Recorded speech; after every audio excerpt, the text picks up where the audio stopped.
पर भेट सुहागन, सत्यवान पर भेट सुहागन, सीधी आई जे दिली मारी निर्भर,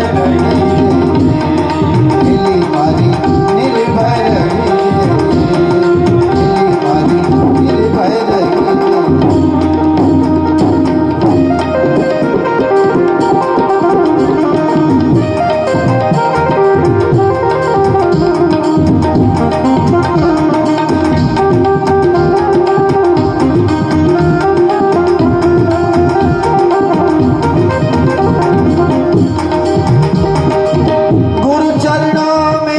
शीश नवाई जे गुरु चरणों में, शीश नवाई गुरु वचना बेरी जे दिली मारी निर्भर, दिली मारी निर्भर, दिली मारी निर्भर।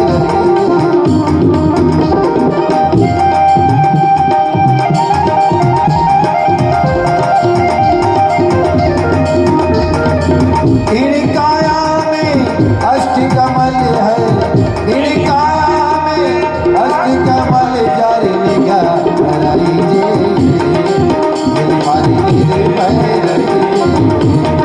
दिली मारी निर्भर, दिली मारी निर्भर।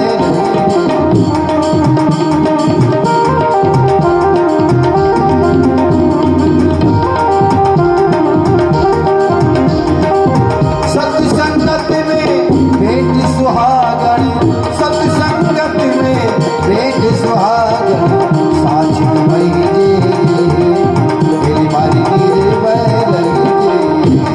दिली मारी निर्भर, दिली मारी निर्भर।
हरिओम हरिओम। दादूराम दादूराम दादूराम।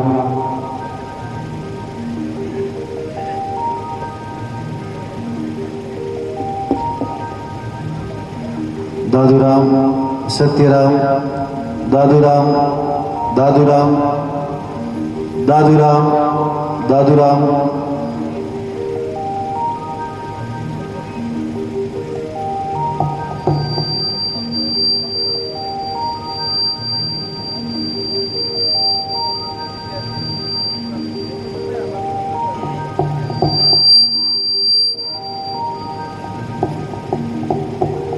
ओम राधे ओम ओम ओम हरि ओम नारायण राधे एक बार भाव से हाथ खड़े करके जोर से जयकारा लगाएंगे। बोले दादू दयाल महाराज की। पीछे तक आवाज आनी चाहिए सबकी। दादू दयाल महाराज की। हरि राम बाप जी महाराज की। भोला राम बाप जी महाराज की।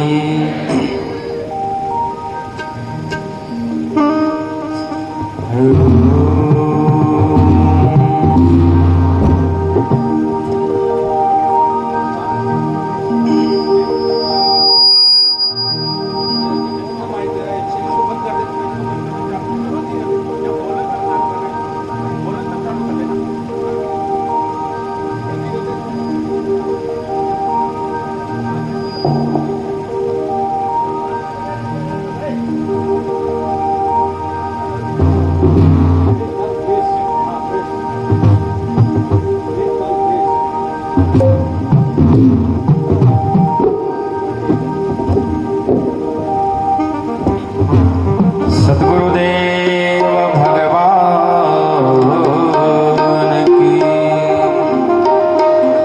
ध्येयं सदा परिभवग्नमभीष्टदोहं तीर्थास्पदं शिवविरञ्चनुतं शरण्यं भृत्यार्तिहं प्रणतपालभवात्मिपोतं वन्दे महापुरुषते चरणारविन्दं। वंशी विभूषितकरा नवनीरदाभा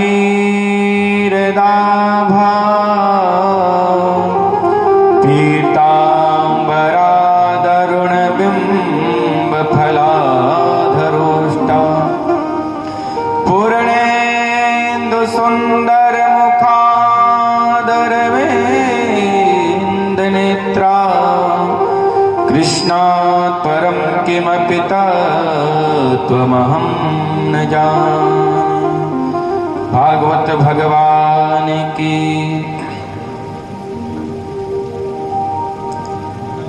प्रातःकाल के सत्र में हम लोगों ने श्रवण किया दादू जी महाराज की अनुभव वाणी की साखी। बहुत पसारा कर गया कुछ हाथन आया, दादू हर की भक्ति विनय प्राणी पछतावा। बहुत पसारा कर गया लेकिन अंत में कुछ हाथ नहीं आया, सब यहाँ का यहीं धरा रह गया। साथ ले जाते हो क्या? कुछ ले जाते हो साथ? कुछ कौन ले जाओ? राम जी को नाम तो जावे साथ में, क्या न कौन जाओ साथ में? राम जी को नाम साथ जाता है। तो आइए 2 मिनट भगवान नाम उच्चारण करते हुए फिर भागवत के प्रथम श्लोक की ओर पहुंचते हैं। अरे राम राम राम राम राम राम बोलो, राम राम राम राम राम राम बोलो। अरे राम राम राम राम राम राम बोलो,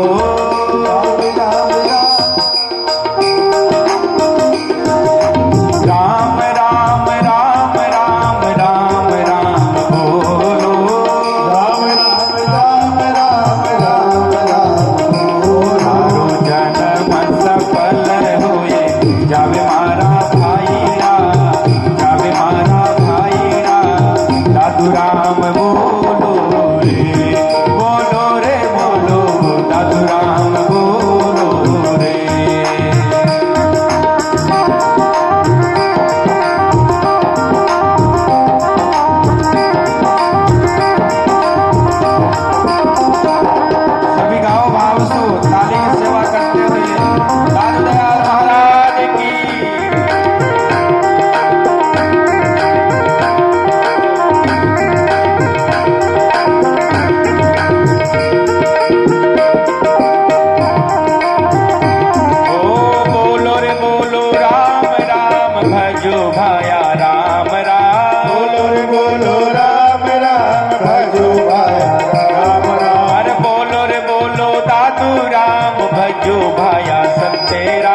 मीठो लागे राम राम।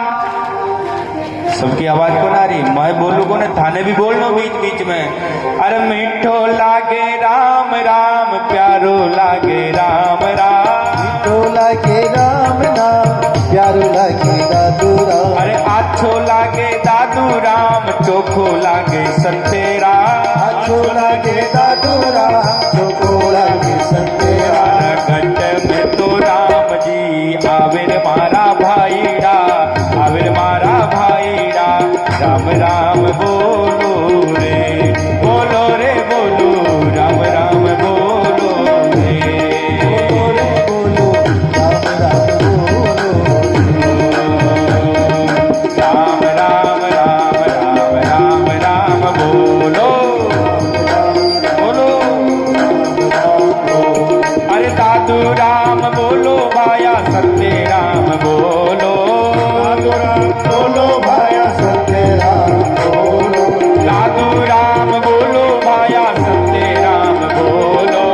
दादू राम बोलो भाया, सत्य राम बोलो। तारा करियो करम, तारा करियो करम, कट जावे रे मारा भाईड़ा, जावे मारा भाईड़ा। राम राम बोलो रे, बोलो रे बोलो, राम राम बोलो रे।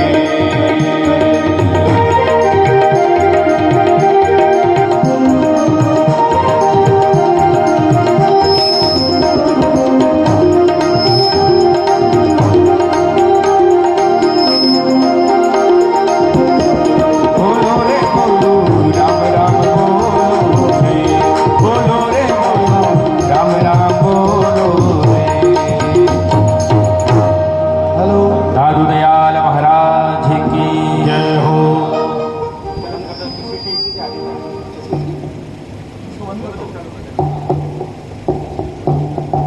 राम राम। इधर वाले बंद कर दिया क्या? इसकी थोड़ी आवाज करो। राम राम राम राम, दादू राम।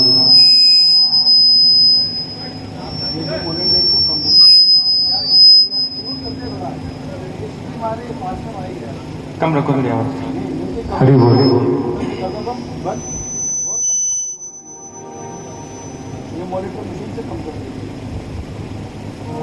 राम राम।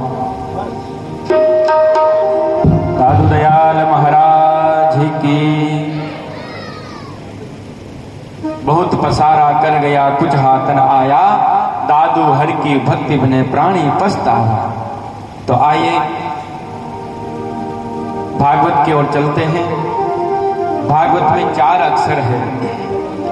भागवत, भागवत हमें भक्ति प्रदान करती है। भाग यानी ज्ञान, भागवत हमें ज्ञान प्रदान करती है। वह यानी वैराग्य। वैराग्य किस प्रकार का हो, वैराग्य कैसा हो? परीक्षित महाराज जैसा हो। सुना कि 7 दिन में तक्षक नाग के डसने से मेरी मृत्यु होगी, और उसी समय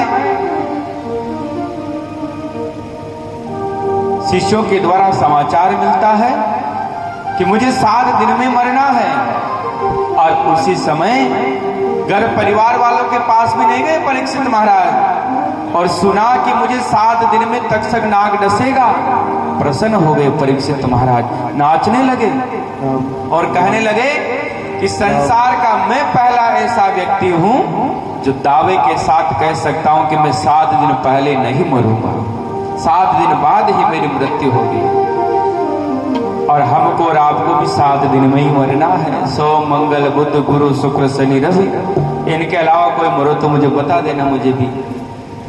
तो परीक्षित महाराज चले गए जंगल में, और कि अब 7 दिन में अपना कल्याण करूंगा, संतों का सत्संग प्राप्त होगा, वाणी सुनूंगा, और सब कुछ त्याग करके जंगल में चले जाते हैं। वैराग्य हो तो ऐसा। भागवत हमें भक्ति, ज्ञान, वैराग्य और त्याग यानी तत्व का दर्शन कराती है भागवत। सर्वप्रथम मंगलाचरण किया गया है। अभी तो रहने दो, अपनी डिस्टर्ब चल रहा बेटा, ठीक है, बाद में कर लेना। मंगलाचरण किया गया। व्यास जी महाराज ने बड़ा ही सुंदर मंगलाचरण किया। मंगलाचरण का क्या तात्पर्य है? मंगल प्लस आचरण, मंगल प्लस आचरण तात्पर्य क्या है? मंगलस्य आचरण यस्यात सह मंगलाचरण, जिनके करने से अमंगल भी मंगल हो जाए वही मंगलाचरण है। और हमारा व्यवहार, हमारा चरित्र कैसा सुंदर हो। सतगुरु की वाणी, महापुरुषों की वाणी, उनका आचरण देख देख करके हमको हमारे जीवन में उतारना है। कैसे? तो एक कृतिवास रामायण में एक प्रसंग आता, बड़ा अद्भुत प्रसंग है।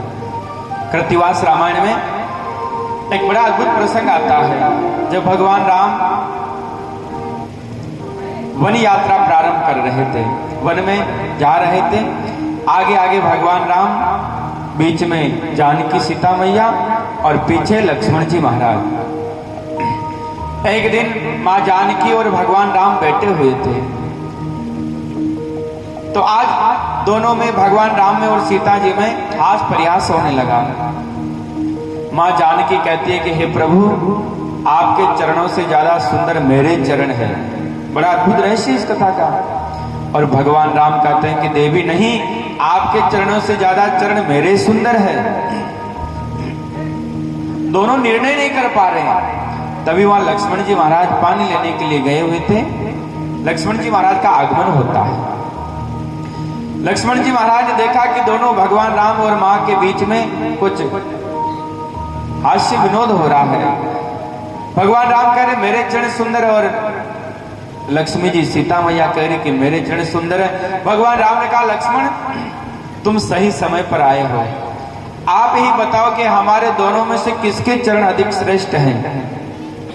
तो लक्ष्मण जी महाराज ने कहा कि भगवान, नहीं तो आपके चरण सुंदर है, नहीं जानकी जी के चरण सुंदर है, और आपके दोनों से ज्यादा चरण मेरे सुंदर है।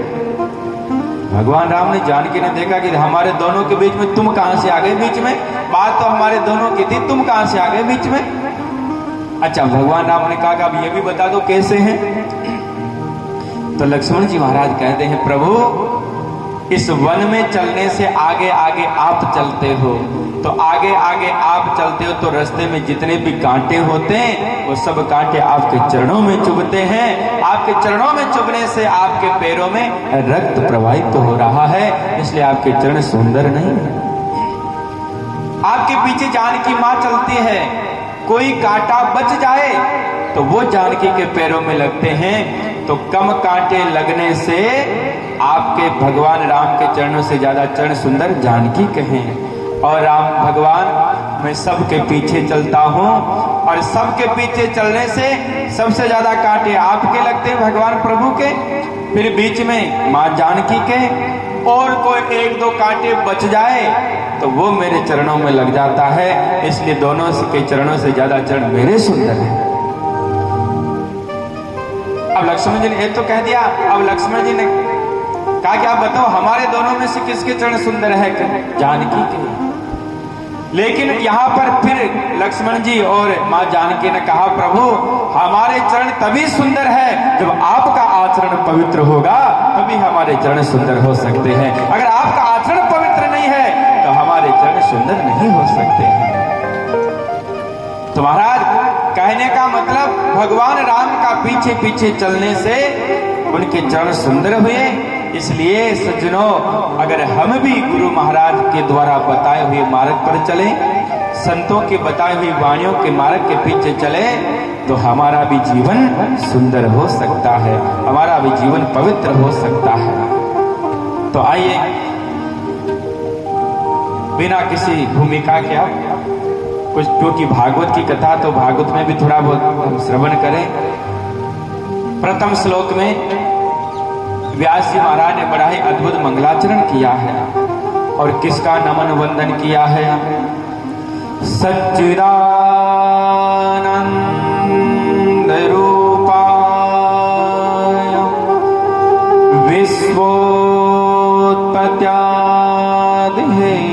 विश्वोत्पत्त्यादिहेतवे तापत्रय विनाशाय श्री कृष्णाय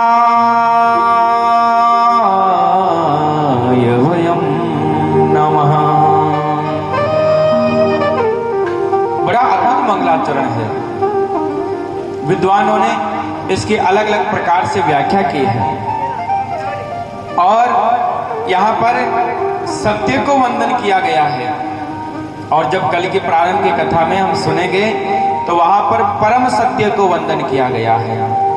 भागवत का प्रथम स्कंद का पहला श्लोक, जिसमें महाराज किसी देवी देवता का नाम नहीं है, सत्यम परम धीमहि, परम सत्य परमात्मा निरंजन निराकार को नमन वंदन किया गया है। महाराज ये भागवत ऐसे साधारण ग्रंथ नहीं है, इसमें भी उपदेश भरा हुआ है, लेकिन आजकल मनोरंजन के लिए, लोगों को रिझाने के लिए ऊपर ऊपर से ज्ञान बता दिया जाता है। अंदर से अगर देखा जाए महाराज बहुत रस भरा हुआ है। सच्चिदानंद रूपाय विश्वोत्पत्त्यादि हेतवे तापत्रय विनाशाय श्री कृष्णाय वयं नमः। और मेरे दादू दयाल जी महाराज ने भी श्रीमद् भागवत महापुराण का स्मरण किया है। लिखा है महाराज ने, वेदन में सामवेद, वेदों में सामवेद, समृत माही गीता सार, स्मृतियों में गीता सार है, जो भगवान कृष्ण ने महाभारत के युद्ध के समय अर्जुन को श्रवण कराया था। वेदन में सामवेद, समृत माही गीता सार, पुराण माही भागवत, तत्व के समान है। महाराज ने अपनी वाणी में वर्णन किया है। तो महाराज यहाँ पर सत्य को वंदन किया गया है। और सत्य कौन है? तो अद्भुत वर्णन किया है। हर मनुष्य, हर प्राणी सत्य चाहता है। चाहता नहीं चाहता? चाहे मैं स्वयं झूठ बोल लूं, लेकिन दूसरा मेरे से बोले तो सत्य ही बात करे, मुझसे झूठ नहीं बोले। मैं झूठ बोलूं तो चलेगा, लेकिन दूसरा मेरे से झूठ ना बोले। पहला स्वरूप भगवान। अच्छा, एक नया अनुभव इस कथा का आपको प्रदान कर रहे हैं, बिल्कुल नया। भगवान के 3 रूप बताए यहाँ पर। भगवान कैसा है? भगवान सत्य स्वरूप है। भगवान कैसा है? चैतन्य रूप है भगवान। और तीसरा स्वरूप बताया है, भगवान आनंद स्वरूप है। कैसे महाराज? सत्य कैसे?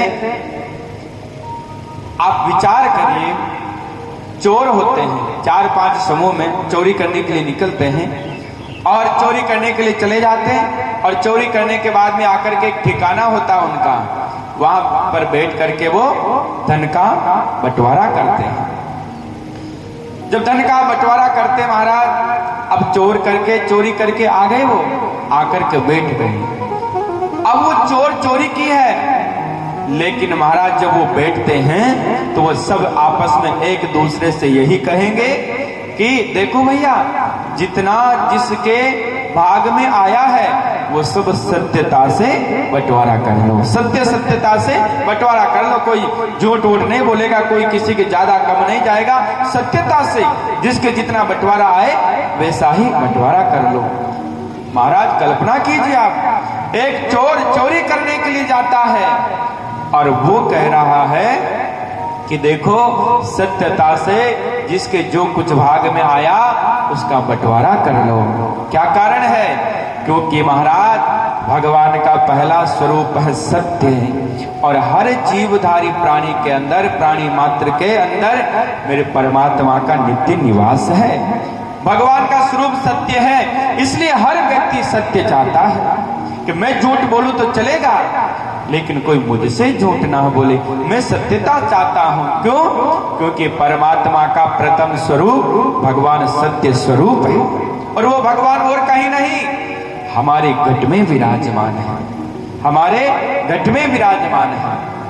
तो पहला स्वरूप हुआ भगवान का सत्य, और भगवान का दूसरा स्वरूप है चैतन्य। बड़ी अद्भुत व्याख्या दे रहा हूं मैं आपको। दूसरा स्वरूप है भगवान का चैतन्य स्वरूप परमात्मा।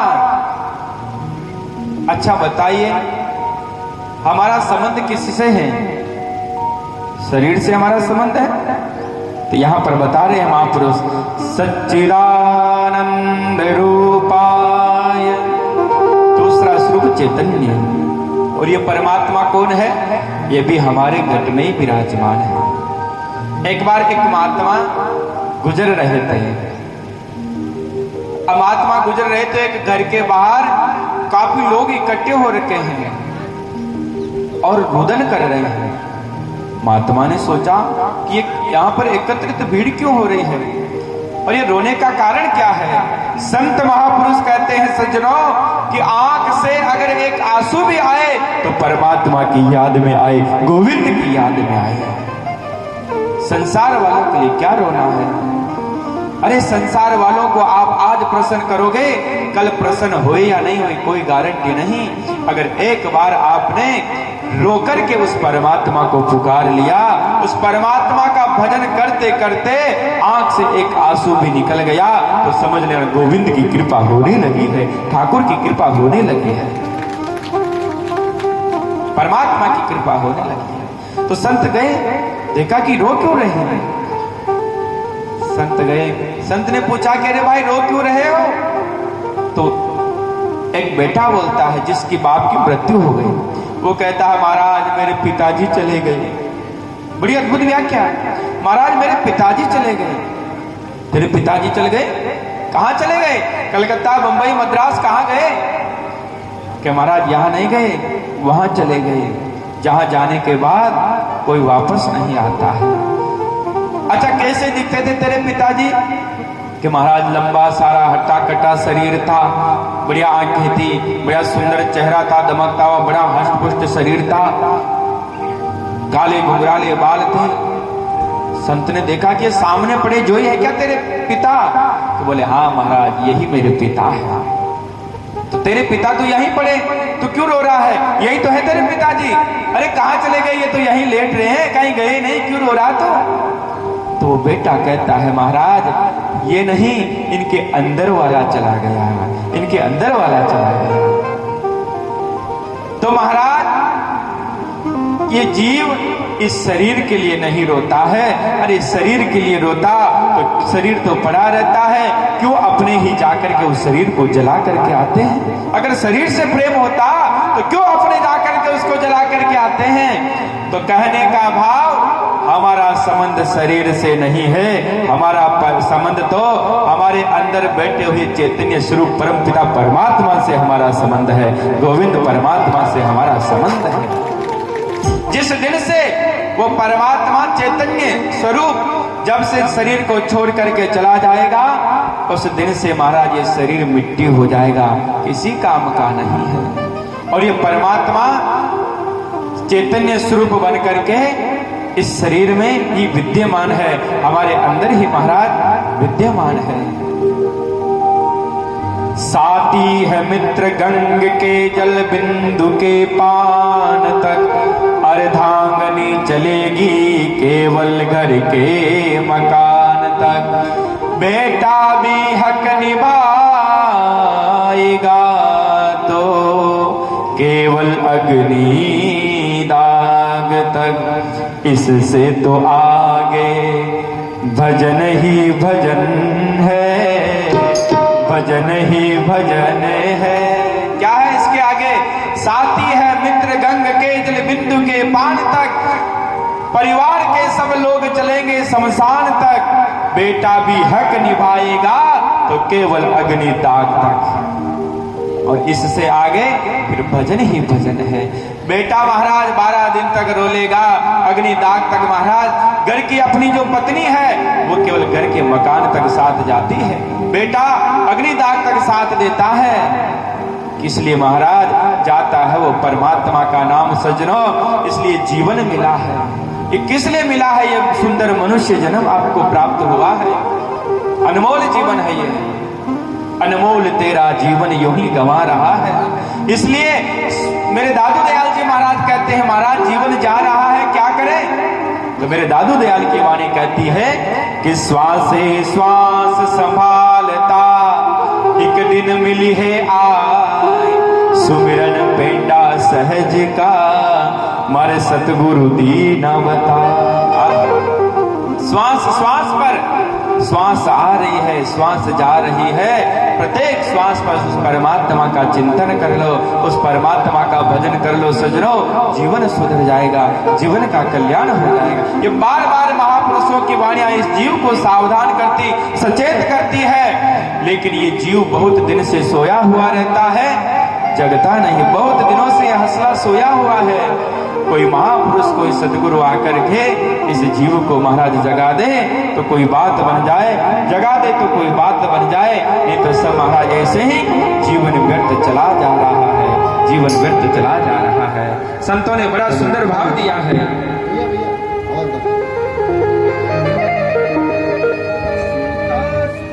क्या करो सुताने आवे नींद, काल सराणे यूं खड़ो जाने तोरणिया जो बींद,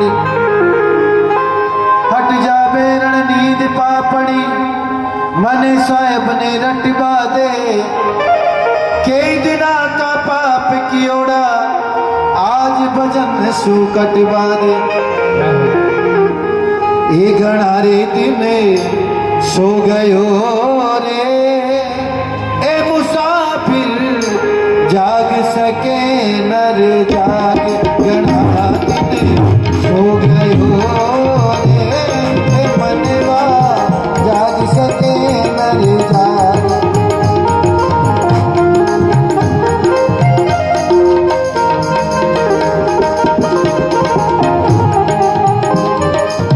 जाग सके नर जाग, अब तू जाग सके तो जाग, जाग सके तो जाग दीवाना, जाग सके तो जाग। घना दिन सो गयो रे ओ अब तू जाग मुसाफिर जाग।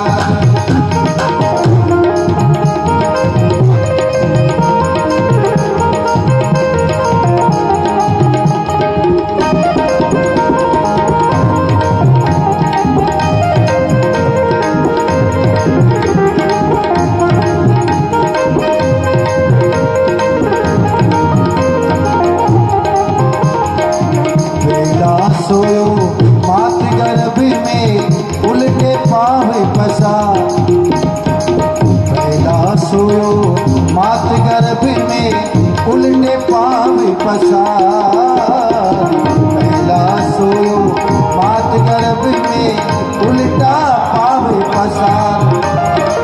कोली बचन करे बाहर आयो, कोली बचन करे बाहर आयो, भूल गयो रे भगवान जन्म तारो हो गयो रे नर तू जाग मुसाफिर जाग। घना दिन सो लियो रे मुसाफिर, जाग सके तो जाग।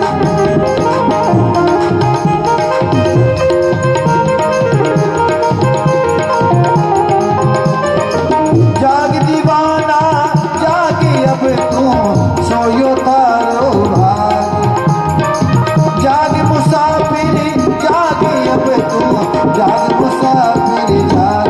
घना रे दिन सो लियो रे मनवा, जाग सके तो जाग। अरा चेंज कर।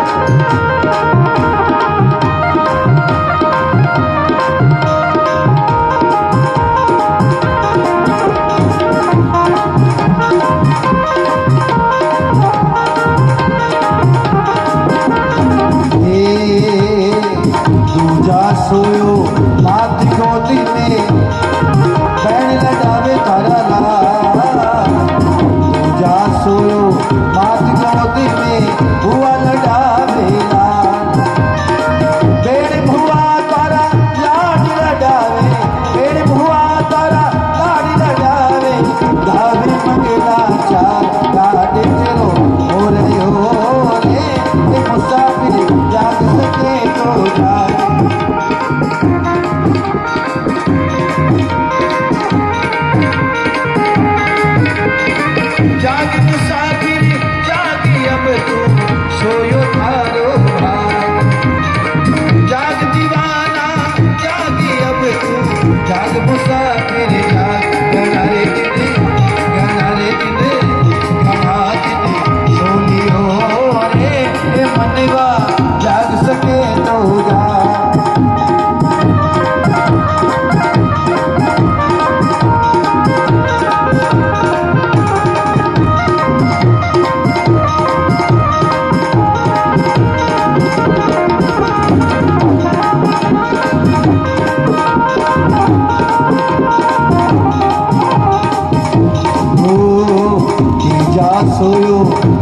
जा संगी में जल बिच पई जाता जा सोयो करिया संग में जल बिच पई जाता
जाती है। और छोटा सोयो जा समसाना लंबा पार पसार छोटा सोयो जा समसाना लंबा पार पसार कहत कबीर सुनो भाई साधो भरत कबीर सुनो भाई साधो हरि भजन करो पार मरण थारो हो गयो रे दीवाना जाग सके मलिका अरे हो गयो रे मनवा जाग दीवाना का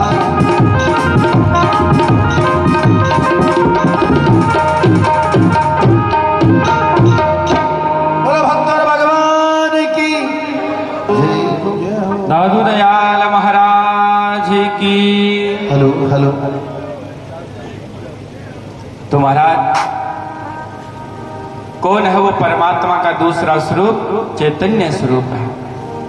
बंधुओं, एक नास्तिक व्यक्ति भी अपने घर के सदस्य के जाने पर वो रुदन करता है। एक नास्तिक व्यक्ति भी जो भगवान को नहीं मानता, किसी में विश्वास नहीं करता। और आज इस व्यासपीठ से मेरी जिम्मेदारी बनती है, इसलिए कह रहा हूं कि व्यक्ति इस शरीर के लिए रुदन नहीं करता। शरीर के अंदर विद्यमान वो परमात्मा, सत्य स्वरूप परमात्मा जब चला जाता है, उस परमात्मा के लिए रुदन करता है, शरीर के लिए रुदन नहीं करता है। अच्छा, 7 दिन कथा चल रही है और कथा के बीच में कोई बाप जी पधारे, बड़े संत पधारे, बीच में से आ रहे बड़े संत वज्रानंद मूर्ति, नाम सुना काफी। और जब बीच में कथा के बीच में आ जाए तो सब लोगों की इच्छा रहती है कि एक बार बाप जी महाराज के चरण छू ले, एक बार बाप जी महाराज के चरण छू ले। कथा में आए सब चरण छू रहे।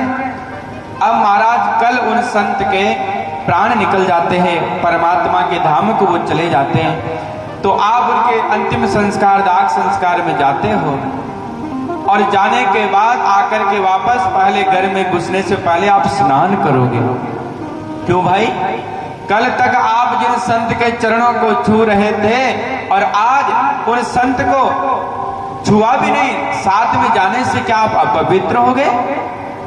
तो कहने का भाव सीधा सा है, व्यक्ति शरीर के लिए नहीं रोता, अपने अंदर जो परम पिता चैतन्य स्वरूप परमात्मा है उसके चले जाने से वो रुदन करता है, परमात्मा के चले जाने से वो रुदन करता है।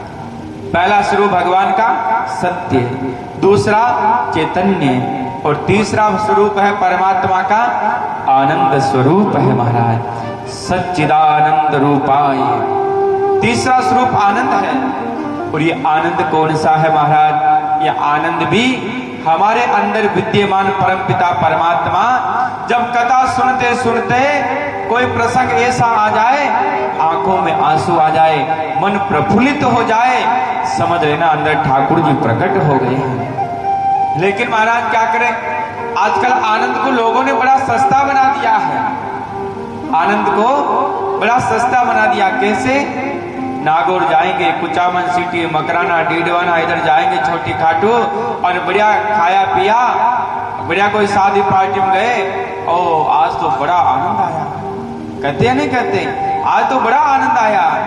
अच्छा आनंद आया ना, तो उस जो व्यक्ति कहता है उस व्यक्ति से आप कहिएगा आनंद मिला, अरे बड़ा आनंद मिला, 3-3 4-4 वेटर चारों तरफ लगे हुए थे, बड़ी सुंदर व्यवस्था, बड़े अच्छे पकवान बने हुए थे, बड़ा आनंद आ गया आज तो उस व्यक्ति से आप कहिएगा अगर आनंद मिला तो 1 महीने तक तुम इसी होटल में रुको और इस होटल का पूरा खर्चा हम देंगे, क्योंकि तुझे आनंद आ रहा था ना, ये आनंद 1 महीने तक तू लेता रहे, इसका पूरा खर्चा हम देंगे। अब महाराज 10 दिन निकाल लेगा, वो 15 दिन निकाल लेगा, 20 दिन निकाल लेगा, और महीना होते होते तो उस होटल में आप पहुंचोगे, उससे पहले वो होटल छोड़ करके भाग जाएगा, आप पहुंचोगे उससे पहले चला जाएगा वो, और फिर कभी आपसे मिलेगा तो वो कहेगा, आप मुझसे कहिएगा अरे भैया कल तक तुम्हें बड़ा आनंद आ रहा था, आज कैसे छोड़ करके उसको बीच में भग करके आ गए, तो वो कहेगा कि मुझे बस खाते खाते देखते देखते मेरा मन उब गया, मैं बोर होने लग गया, तो वहां से मैं चला आया। अरे वो आनंद नहीं है जो अस्थिर हो, उस समय के लिए मिले, आनंद तो वो है साक्षात परमात्मा स्वरूप, नंद के आनंद भयो जय कन्हैया लाल की। आनंद स्वरूप तो परम पिता परमात्मा है महाराज।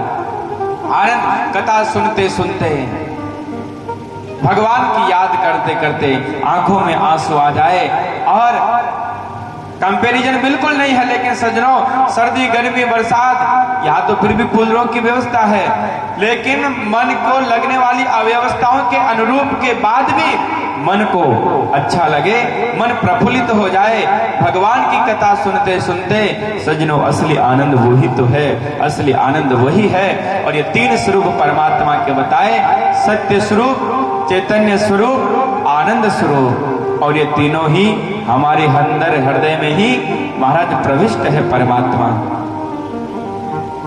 सच्चिदानंद रूपाय विश्वोत्पत्त्यादि हेतवे, ऐसे ही महाराज उस परमात्मा के 3 कर्म है।